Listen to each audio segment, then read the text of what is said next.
Okay, ladies and gentlemen, let's talk about decimals. In particular, let's talk about decimals that fall on a particular number line.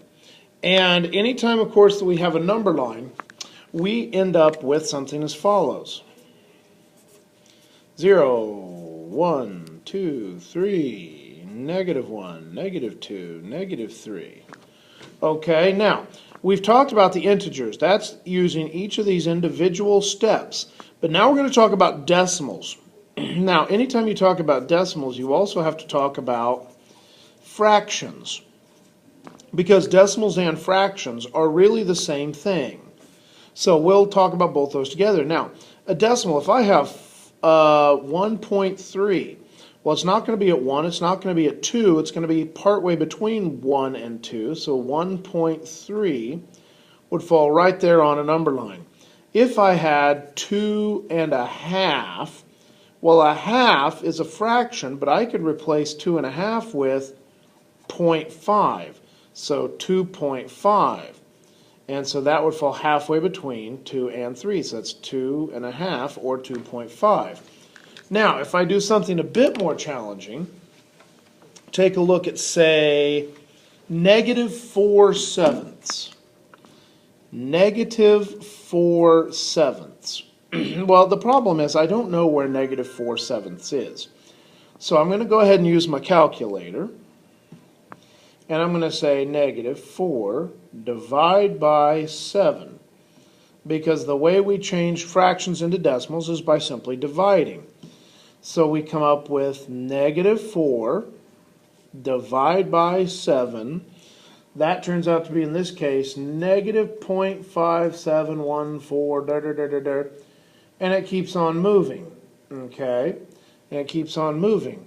Now, in this case, 14285. There we go. And so that would be right back here, -0.57, etc. So we can put them on a number line. Now, that brings us to the next thing. We already found a half, and a half is equal to 1 divided by 2, and that's going to be 0.5, and that's it. If you plug it into calculus, 0.5, that's it, no more other stuff. This is a terminating decimal. A terminating decimal is a decimal that comes to an end, versus, already up here, -4/7. That's -0.571428571428571428, and it's going to keep going on and on and on forever. And you'll notice we have a repetition. 571428, 571428, 571428. Now, most of the time, we run into things like 1/3, and that's 0.3 with a bar over it. Well, that's fine. I could write -4/7 as something with a bar over it.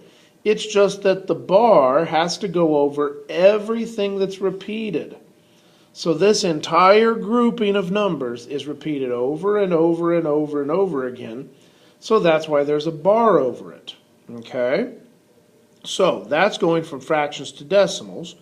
And you have terminating decimals, and then shockingly enough, this is called a repeating decimal. This also is a repeating decimal. And so all we have to do there is take the top number, divide by the bottom number, turns it into a decimal. All right, now let's go back the other way a little bit, though. What if I have 0.6? 0.6, and I want to change it from a decimal back into a fraction. Well, to change a decimal back into a fraction, I need to read it a different way. Instead of saying 0.6, I could read this as 6/10, because it's in the 10th spot. So that's the same thing as 6/10. The problem is you can't leave it 6/10. You're going to have to reduce it. To reduce it, that means we're going to divide the top by 2 and the bottom by 2. That leaves me 3 on the top, 5 on the bottom. Now, if I have something like 0.17, well, I can't say 1/10. I have to say 17, but since I have 2 slots, it's going to be 17/100. So 17 over 100. Now in this case, I can't reduce it any further. So number lines, you can put decimals and fractions on it by putting them in the spaces in between where they belong. If we're not sure, we can change fractions into decimals, or we can change decimals into fractions. The only other thing that we need to talk about is 4.32. 4.32, I have a decimal, but I also have a whole number. The thing is, with 4.32, just like 2.5, the 2 didn't change when I moved it to 2.5. The 4's not going to change when I change a decimal to a fraction. So it's going to be 432 over 100. At this point, I need to divide top and bottom by 4. And I come up with 4 plus 8 over 25. And again, 8 and 25 don't reduce. So I'm good to go there. With that, we kind of talk. We'll continue and pick up on our discussion of decimals in the next section.